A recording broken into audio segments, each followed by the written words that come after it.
Қазақстан тарихы. Сабақтың мақсаты: білімділігі, қираған халық шаруашылығын қалпына келтіру, 5 жылдығы жайлы түсіндіру, оның мемлекет және адам өміріне қажеттілігін ұғуға үйрету, дамытушылығы.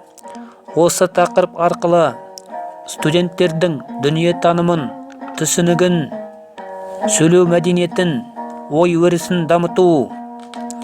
Тәрбиелігі. Осы тақырып бойынша студенттерді Қазақстан тарихы пәнінің мәртебесін көтеруге ат салысуға шақыру.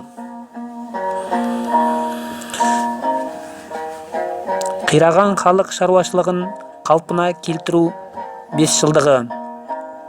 1945 жылы Ұлы Отан соғысы аяқталғаннан кейін Кеңестік социалистік республика одағының завод фабрикаларында және ауыл шаруашылығында, тағы басқа да өндіріс орындарында жұмысшылардың жетіспеуіне байланысты және осы жұмыс орындарында жұмысшылар мен қызметшілерді толықтыру мақсатында 11.365.000 солдаттар мен офицерлерден құралған Кеңестік социалистік республика одағының Қызыл армия қатарынан 8.500.000 адам босатылды.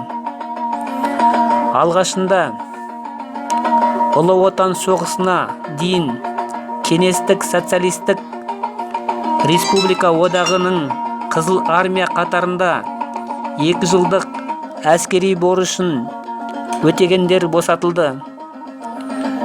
1945 жылдың шілде-қыркүйек айларында бірінші кезекте халық шаруашылығына қызмет ететін қажетті мамандар жіберілді. Ауыл шаруашылық техникасында жұмыс істеп жүрген әйелдер соғыстан оралған ерлермен ауыстырылды.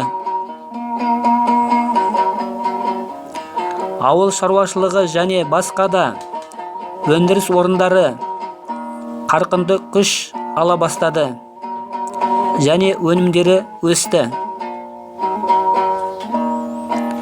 Маманданған жұмысшылар қатары өсті. 1945 жылы Қазақстан Кеңестік социалистік республикасында білікті маман жұмысшылардың саны 1.044.000 болды. 1948 жылы республикада ауылдар мен селоларды жаппай электрлендірілу басталды. 4-5 жылдық тұсында 752 колхоз, ұжымдық шаруашылық 317 МТС, 164 совхоз, кеңестік шаруашылық және 193 селолық аудан орталығы электрлендірілді. Селолық электр станциялардың қуаты 1945 жылмен салыстырғанда 2,5 есе өсті. 1950 жылы Қазақстан Кеңестік социалистік республикасында маман қызметкерлер мен жұмысшылардың саны 1.403.000 адам болды. 1945 жылмен салыстырғанда маман қызметкерлер мен жұмысшылардың саны 356.000-ға өсті. Білікті маман жұмысшылардың болуына байланысты 1950 жылы мұнай өндіру 52%-ға артты. 1940 жылмен салыстырғанда көмір шығару 2,5 есе, мұнай өндіру 1,5 есе, газ өндіру 1,9 есе, электр қуатын өндіру 4,1 есе артты.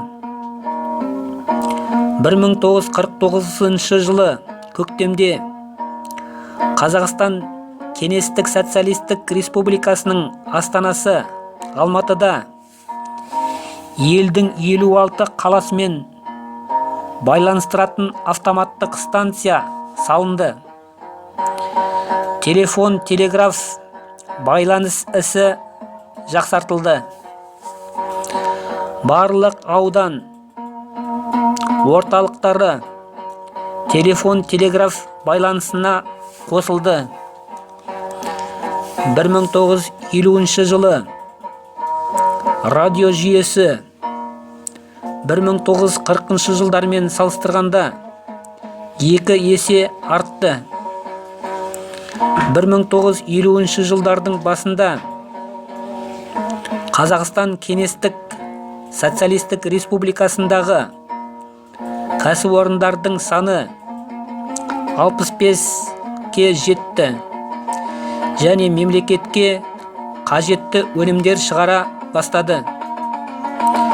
4-ші бесжылдықтың аяғына қарай Қазақстан ауыл шаруашылығында 50,683 трактор, 16,000-дан астам комбайн, 10-даған мың автомашина, шөп шабатын және басқа да машиналар болды.